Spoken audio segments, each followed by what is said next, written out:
Basketball. Welcome back to Notballtalk. It's your host Dietrich back at you with another one. And today we got our guest star Jalen. Welcome to the show. And today we're going to be talking about the 2024 NBA draft. And we're going to give you guys our personal grades on the teams and the players they got, the fit, the talent, so on and so forth. So we're going to jump straight into it. The first pick of the NBA draft, the Atlanta Hawks, they kept their first pick and they picked Zachary Starr from France. I think this is a cool pick, but I feel like they could have got better with Alex Sarr, but he made it very known he didn't want to go to Atlanta.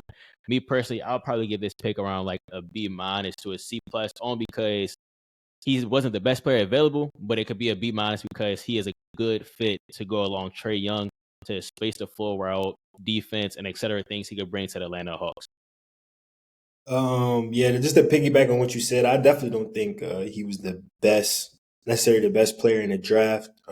I do feel as though he was one of the top prospects, though. Based on the Alex Sarr situation of him not really showing interest in Atlanta, I think that was the best option they kind of could have went with their future. You can't really see them going guard because they already have Trae Young.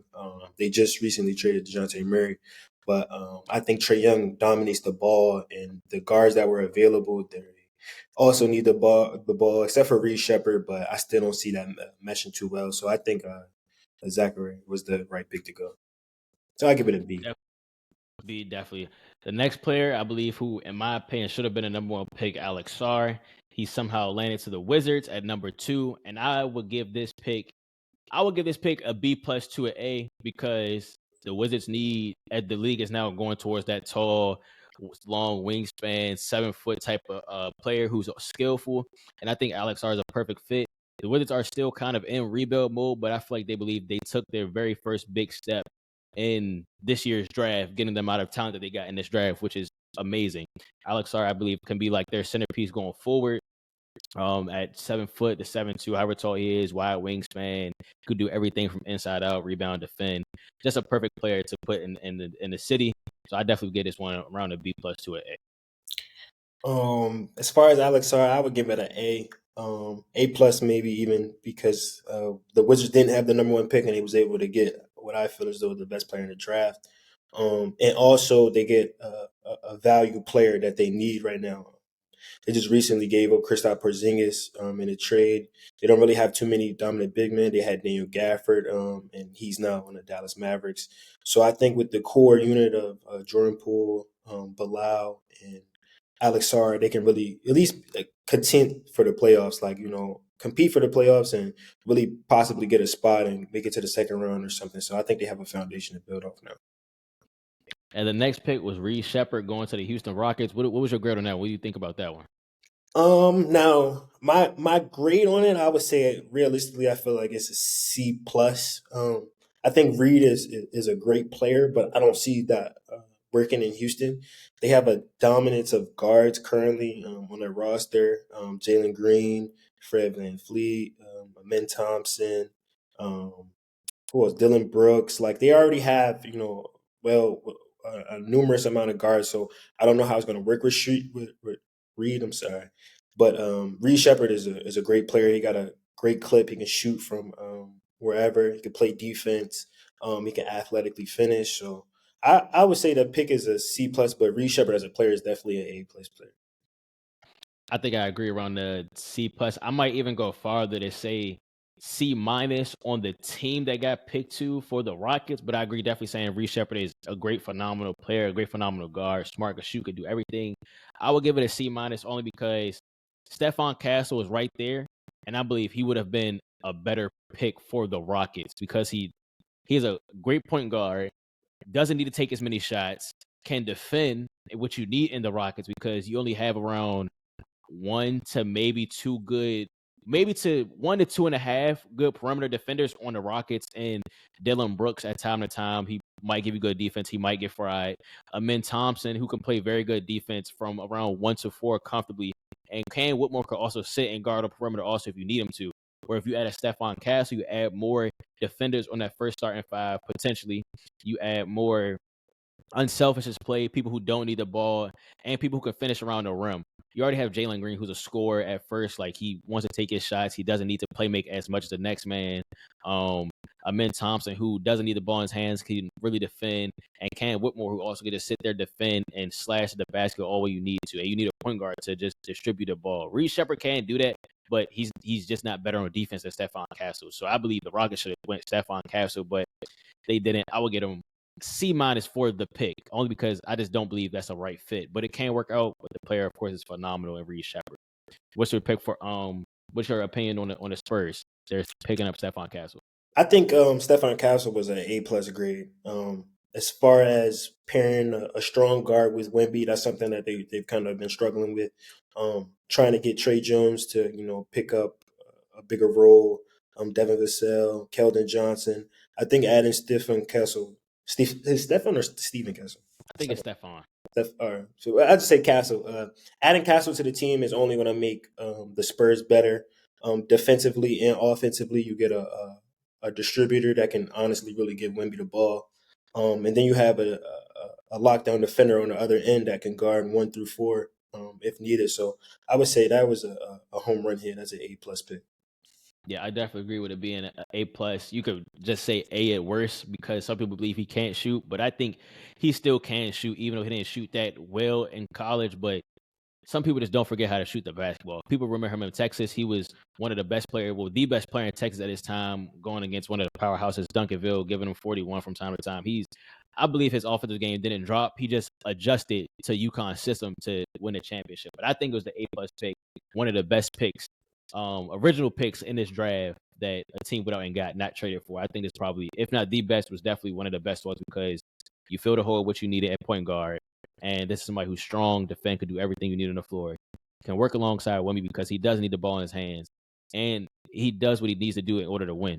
And I think going to a great team like the Spurs who can produce their players, develop their players very well, as it's shown time to time, again, I think it's just a perfect place. And I think the Spurs are taking that next step to building their team the right way with Wemby, Stephon Castle, and then now they just picked up a veteran in CP3 who I believe can teach Stephon Castle a lot of things for being that point guard and, of course, an unselfish point guard. Next was the Pistons getting Ron Holland. I really don't like this pick. I think this probably, for the Pistons who have a lot of these top 5, top 6 draft picks these past couple of years, I don't think they've done enough to it to help out their star player, Cade Cunningham. I'm just going to say this probably would be a D- for me, only because I don't like the fit. I like the player in Ron Holland. I believe he could be a great player in the NBA. I just don't like the fit with the Pistons because they keep drafting around the same player and not trying to help out Cade Cunningham and make his job easier. So I'm going to say a D-. Yeah, I'm on a similar lines. I'm gonna give it a C because I mean you never know how a player can develop. Ron Holland played for the G League Ignite team, so he's playing against pros, NBA type of players, potential players. So I'll give it a C, but I also feel as though the Pistons kind of didn't look at all options because I feel as though the smartest move might have been to trade back, get off that number 5 pick where it kind of forces you to pick Ron Holland and or maybe reach on a player that may not be as high. So I would definitely say that it's not a terrible pick, but they could have went better. So I'll give it a C-. Yeah, then the next pick, I believe, who was arguably one of the best big men in the NCAA basketball this year. Some people believe he could have went top 3 was Clennigan from UConn. He went to the Blazers, I believe. I believe this was a good pick. I really don't remember who was the Blazers big man. I believe it's like Ayton, right? Yes, they got Ayton. They got Ayton and Jeremy Grant right now. Okay, yeah. So I like the pick. They probably trying to move Ayton out the door, a little younger at big man position. He was a big man who probably does the same thing around Ayton. You could probably say coming in, he's probably a better defender than Ayton. So I mean, I like the pick. I believe they probably could have.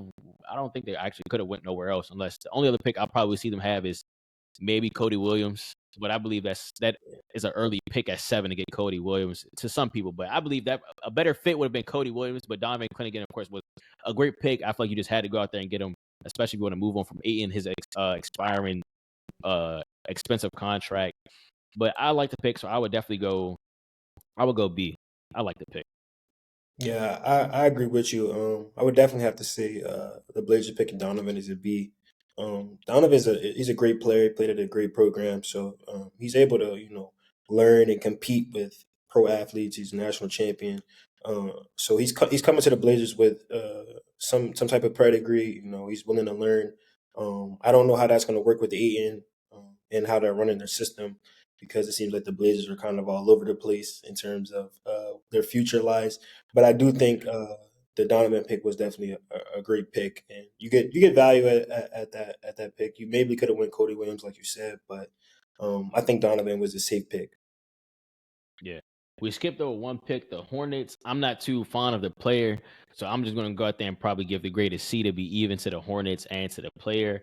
It might work out. The Hornets, I believe they made a better step next year in winning games. They look like they're probably finally meshing things together and winning more games.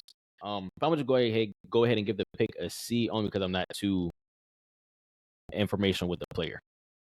Yeah. As far as the Hornets pick, I'm probably gonna give it a D. I feel as though the Hornets right now should not be looking for another um what can I say, another forward. They just traded for Grant Williams. You have Miles Bridges. Right now I would think the focus would be getting somebody you can pair along with LaMelo Ball, whether it be offensively or making up for the defensive liability that LaMelo may have on defense. I definitely feel as though around there on that sixth pick could have went with Rob Dillingham. It would have made a little bit more sense pairing LaMelo up with another scorer, somebody that can take the pressure off of LaMelo handling the rock, and also another shot maker. So even if you want LaMelo or Rob to distribute, you have a knockdown shooter, and Rob is like one of the best scorers in this draft, like undoubtedly. So I feel as though that would have been a better pick. Now I'm glad you brought up Rob Dillingham because the Timberwolves made a jump and traded for him at the number 8 pick. It was originally to the Spurs, but the Timberwolves went ahead and traded, I believe it was a 2031 first round and another pick for him. What was your grade for the Timberwolves picking up Rob Dillingham? What's your thoughts on that? I think the Timberwolves picking up Rob Dillingham is another home run. Like that's an A plus. I feel as though with Rob being young and coming to a team like the Timberwolves, where they're currently emerging to be one of the best teams in the Western Conference, I feel like that's a bang bang. You get to learn behind Mike Conley, who's a vet, certified pro. He's played basketball at all different levels. Went very deep in the playoffs numerous times. And then also Rob brings scoring and playmaking to the table, which can help alongside Anthony Edwards. Something you watch in the playoffs was it seems like Anthony Edwards was kind of carrying the burden for the most part until somebody was able to step up, whether that be Cat or Jaden Daniels. So I think Rob Dillingham will definitely probably sort of play that Lou Will type of role first starting out, and then he'll grow into being a starting point guard, which would be box office. Like that'll be entertaining, and they'll be able to compete. I definitely agree. I believe this was another home run pick throughout the whole draft. I would give it a A. Only reason not an A plus is because, well, you can still go A plus because the Timberwolves is already a great defensive team, no question about it. Like you said, the only thing that they needed help with that we've seen in the playoffs when they played the Mavericks was when you kind of start stunting two defenders at Anthony Edwards, it makes his scoring ability a little bit harder. And then it makes him force him to be a playmaker and sometimes can't really chase his shots that he needs to do in order for the Timberwolves to win. And putting another scorer beside him, like you said, one of the best scorers coming out of college this year, and Rob Dillingham, it allows it to be easier off the floor because if you double Ant, now you know you have to go chase Rob Dillingham and you know he could get his bucket on his own and he can catch a shoot and he can just drive to the basket. He can do all those great things at a high level. Now, they wasn't drafting him for defense, obviously, because they have I believe they rated the best defense last year in the regular season, so they don't need that much defense on the floor because all he's doing is really replacing Mike Conley at times and Nickel Alexander Walker, and he doesn't have that much offense as he has defense. So I believe this is definitely a great pick, a home run pick, because it adds more offense to a team that needs it, another ball handler also to a team that needs it very well, and that way allows Karl Anthony Towns less stress on him. Also, because now his shots doesn't have to be chased, his shots can come off offensive rebounds, post up, catch and shoot, and not really him working off the dribble where he doesn't need to be off the time to where Rob Dillingham is comfortable working off the dribble. comfortable working in that pick and roll. And this might could be more alley-oop chances for Rudy Gobert, Karl Anthony Towns, Jaden McDaniels, certain things like that. It relieves the pressure off of everybody on that Timberwolves team. But I believe this is a great pick, A+ for sure. I hope this will work out, and I hope the Timberwolves could possibly go chase a championship this year. Now, the next pick coming up was the Jazz. They drafted Cody Williams. I don't remember a lot about the Jazz from last season. I don't remember who they have in that 3 spot. I do know they have Keontae George. No, Yeah, they do. Keontae George. They have George. Keontae Okay, George, Colin Sexton, Colin Jordan Sexton, Clarkson, Wes Laurie Kessler, William. Markkinen, Yeah. and that's the whole But I core, mean, right? yeah, yeah, that's pretty much the core of the team. Mhm. They have what's Josh? No, the guy John Collins from Atlanta. He also plays for the Jazz, but you don't really hear about him too much. So I think like the Cody Williams pick, I think I would give it a solid B. Cody Yeah. Williams, he's not like a wowing prospect, but I think he does a lot of things well. So you can't really miss on that. You get a two guard that can learn behind Jordan Clarkson and possibly can play alongside a Keontae George or play well with a Laurie Markkinen. So I definitely think that pick was pretty solid. I would give it a B. Yeah, I love that pick also. I love Cody Williams as a player. I would definitely give it a B to B plus also. Um, maybe not an A-, only because they're still kind of searching for their point guard that they want to work for a long time. I believe they got the 2 spot locked down with Keontae George. I believe they really got that 3 spot locked down with Cody Williams now. Hopefully he works out because he can defend, shoot the 3 ball, slash to the basket, do everything you really need out of a small forward.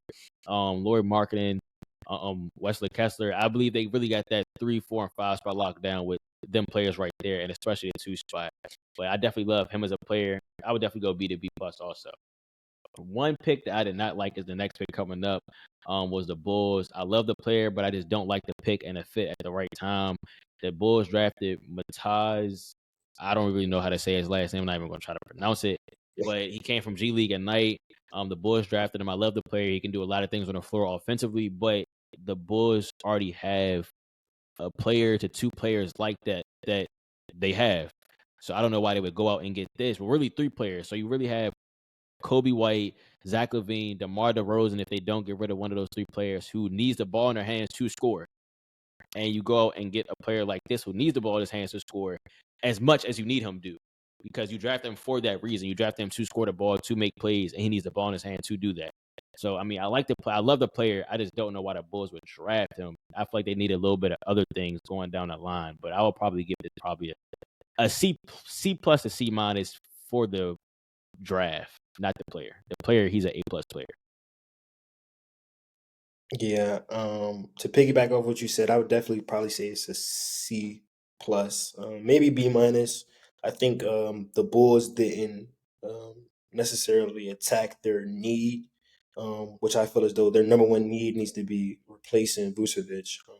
They need a dominant center or somebody that can, fill a hole, a void or something. Because last year we seen Andre Drummond getting like primetime minutes, and there's nothing wrong with Andre Drummond. But if you're trying to be a serious playoff contention team, Andre Drummond cannot be running your fast breaks. Like he cannot be a focal point of your team offensively throughout the season. So I feel as though they should have went center, or if not center, definitely I feel like Dalton Connect would have been the pick, especially if you're trying to get off Zach LaVine.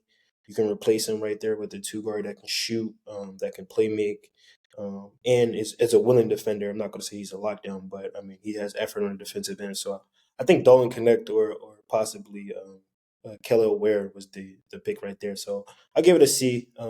The pick is it's not bad, but I feel like they could have went better. And I did skip over a big pick with the Grizzlies. They drafted Zach Edey. Um, again, I love the player because he's a traditional big, soft touch around the rim, a decent shot blocker. You can do a lot of things you need except space the floor, and that's what the Grizzlies need at the moment is floor spacing. So that kind of confused me why they would go Zach Edey. I believe they just went best available, and I don't really know how that's going to work with Jaren across from Jaren Jackson Jr. unless they want to really expand Jaren Jackson Jr. game all the way to the perimeter and make him to shoot more threes than he's already shooting previously. So I really want to know how it's going to work out with him and John Morant coming back.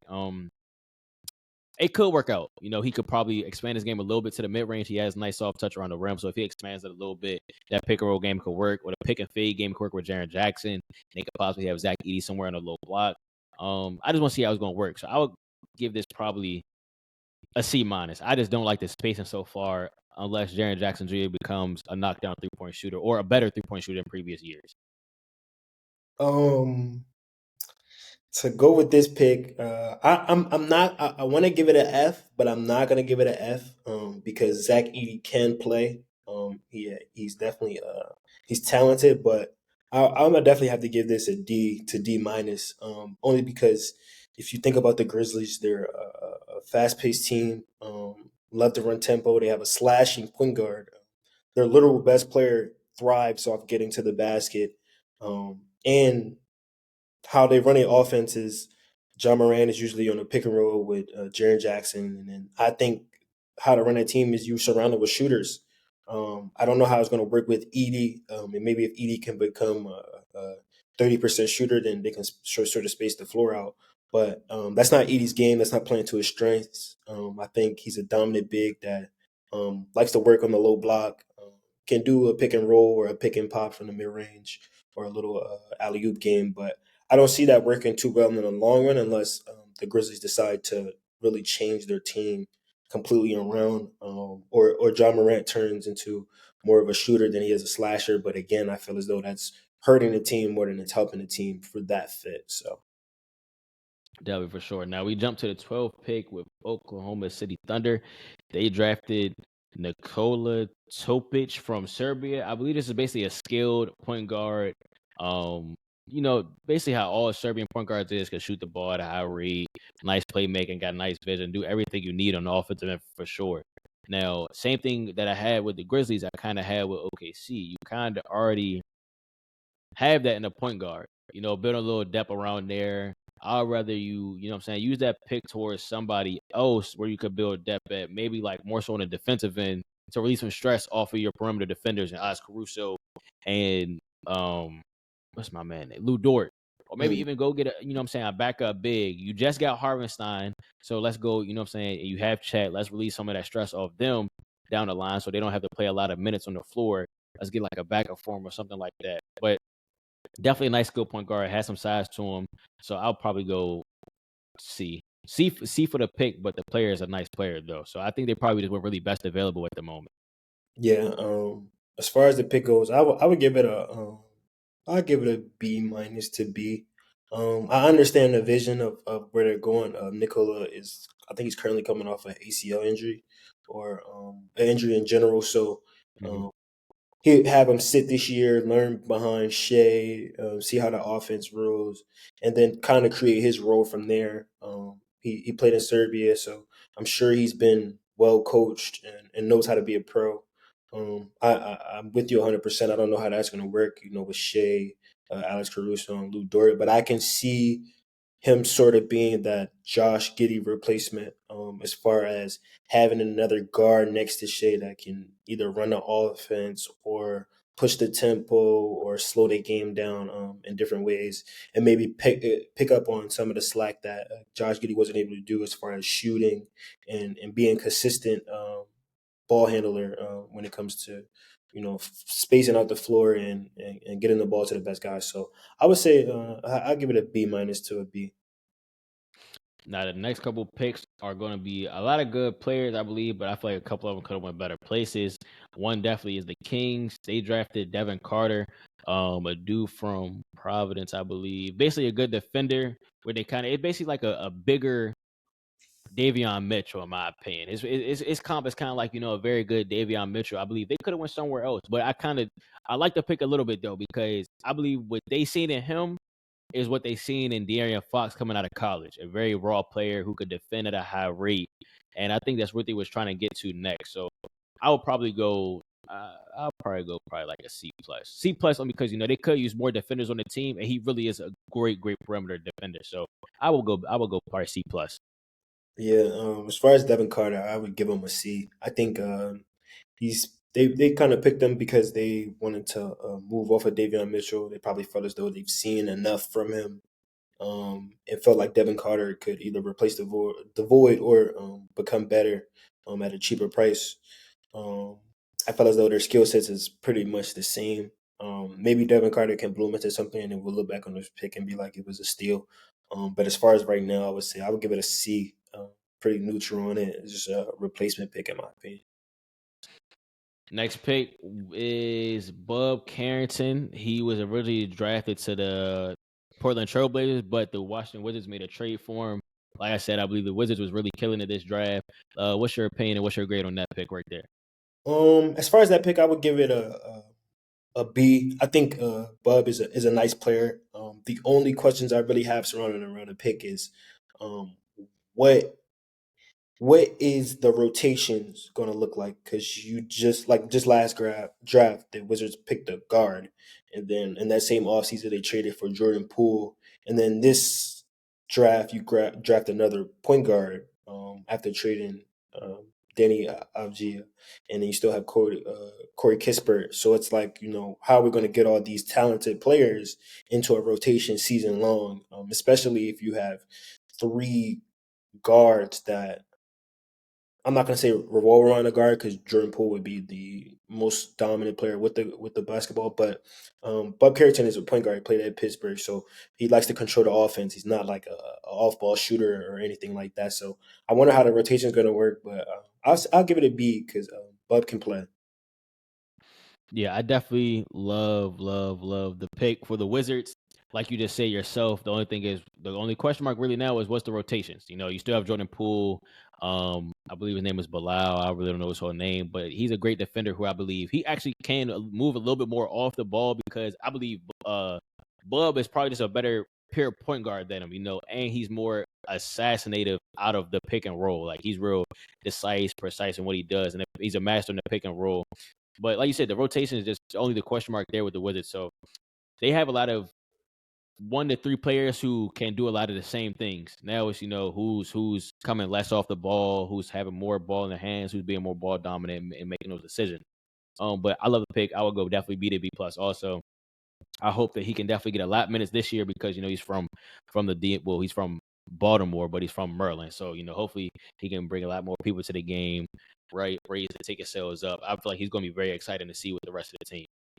The next pick was Khalil Ware. I might have said that wrong to the Miami Heat.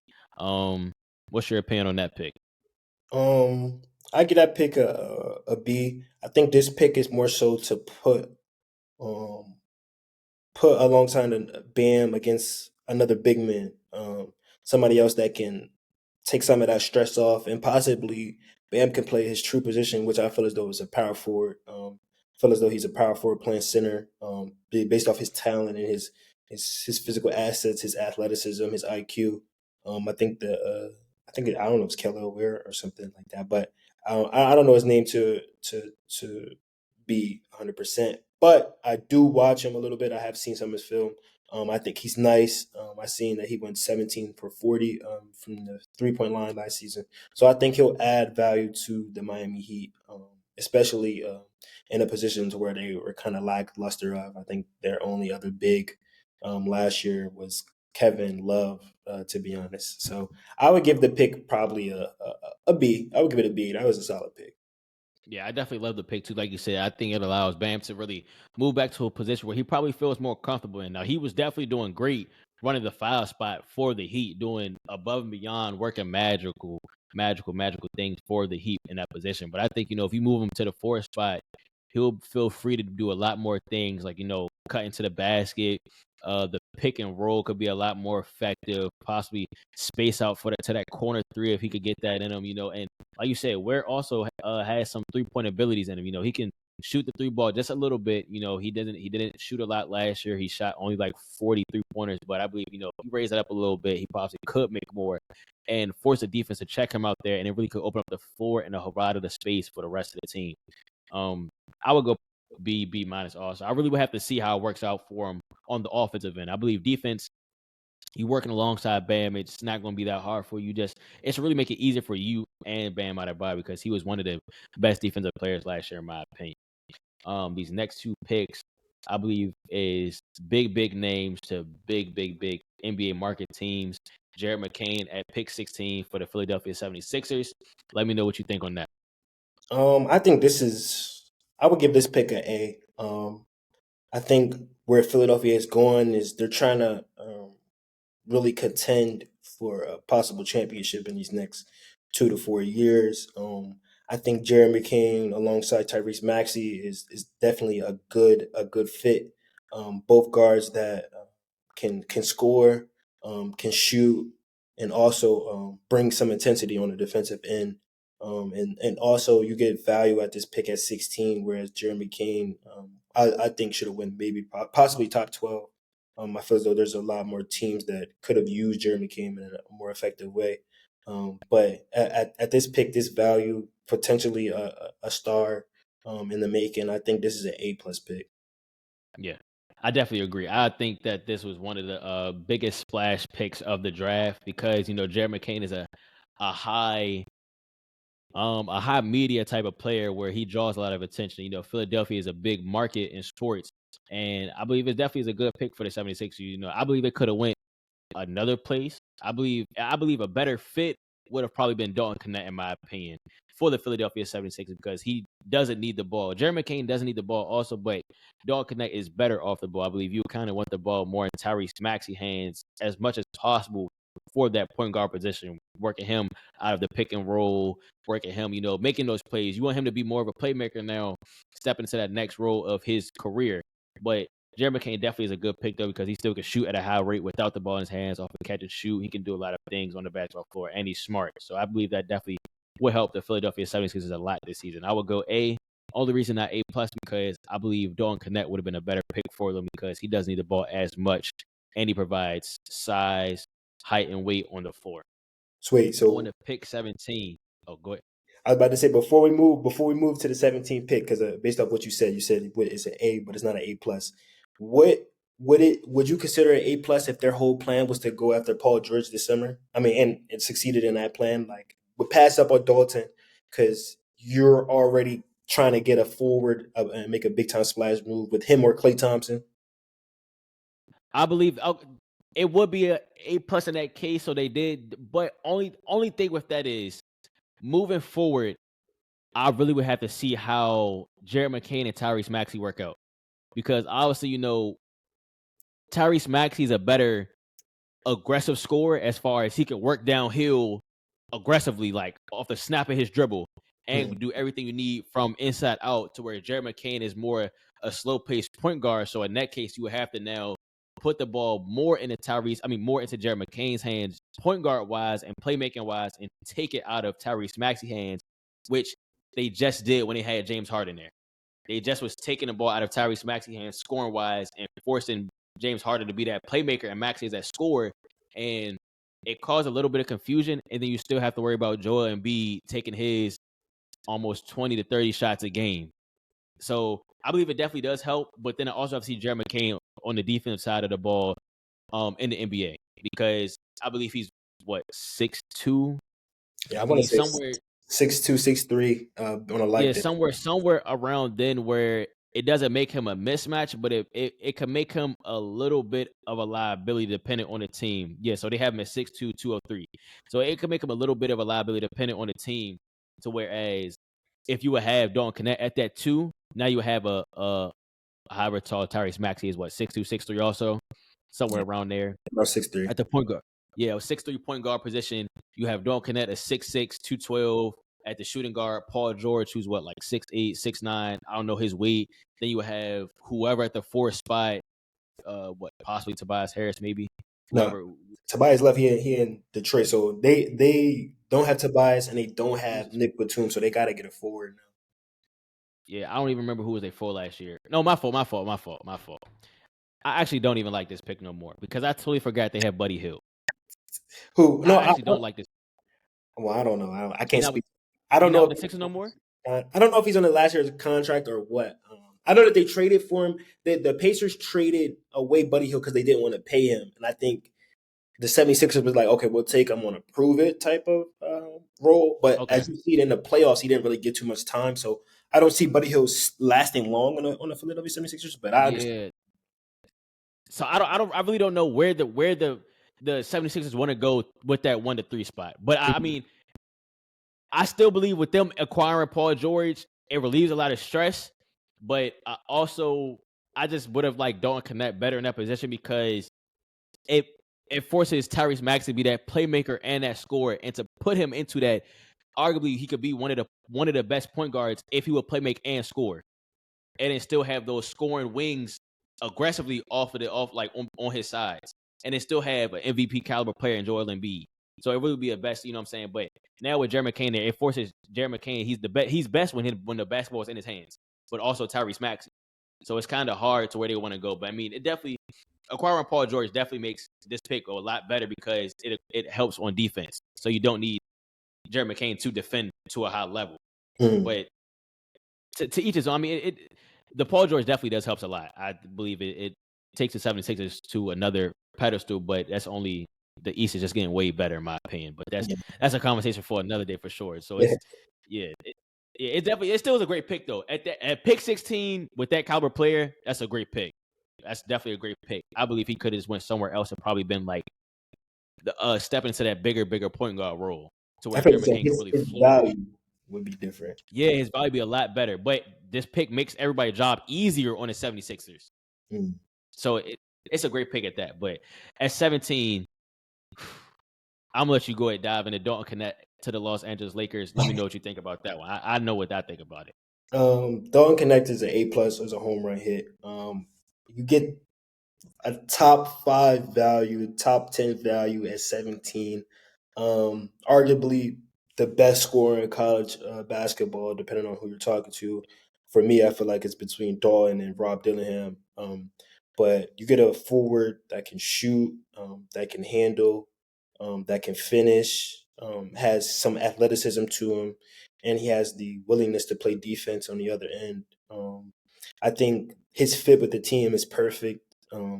Something we lacked last season was perimeter shooting, as like D'Angelo Russell and maybe LeBron was our only consistent 3-point shooters all year. So I think this is a home run hit. You don't really miss. He averaged 21 in college last year.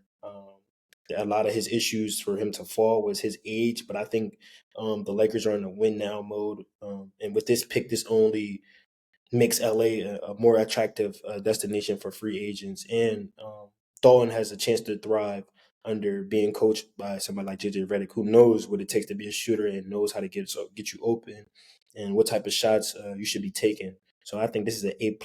You don't really miss on this pick. And for me, this is between this and the Rob Dillingham, but I would definitely lean towards this as being the best pick in the draft.